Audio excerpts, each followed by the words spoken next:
આપનું નામ? બ્રિજેશ પટેલ. આ વખતે મેળામાં કઈ થીમ પર મેળાનું આયોજન કર્યું છે, શું વિશેષતા છે આ? આ વર્ષે અમે રામ રાજ્ય ઉત્સવ મેળો એટલે કે અયોધ્યાની રામનગરી અમે બનાવવાનો પ્રયાસ અહીંયા કર્યો છે.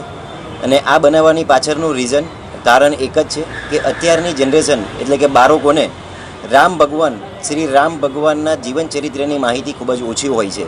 તો અમે એવો પ્રયાસ કર્યો છે કે અત્યારના બાળકો અને સુરતની જનતાને અયોધ્યાના રામ મંદિરના દર્શન કરાવવા અને છોકરાઓને અમે ભગવાનની ઝાંકીઓનો એટલે ભગવાનના જીવન ચરિત્ર પરની ઝાંકીઓ બતાવવાનો પ્રયત્ન કર્યો છે. મેળા કેટલા દિવસ આ ચાલશે અને કઈ રીતે વિચાર આવ્યો આ આયોજન કરવાનું રામ મંદિર? આ મેળો 15 ઓક્ટોબરથી શરૂ થયો છે અને આવનારા 60 દિવસ સુધી આ મેળો ચાલુ રહેશે.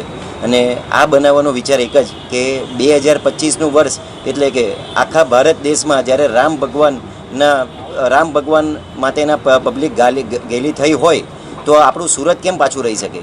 તો અમે એ ઉદ્દેશથી અમે રામ મંદિર બનાવવાનો પ્રયત્ન કર્યો છે.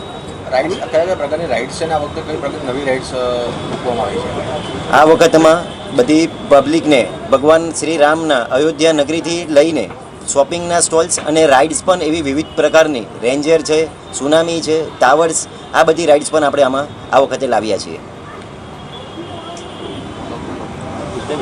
બાળકો માટે શું વ્યવસ્થા છે?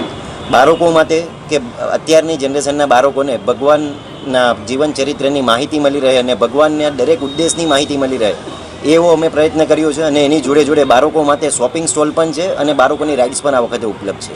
ફાયર સેફ્ટીની કેવી સુવિધા છે? ફાયર સેફ્ટીની પણ બધી જ સુવિધા આપણે ત્યાં અવેલેબલ કરેલી છે.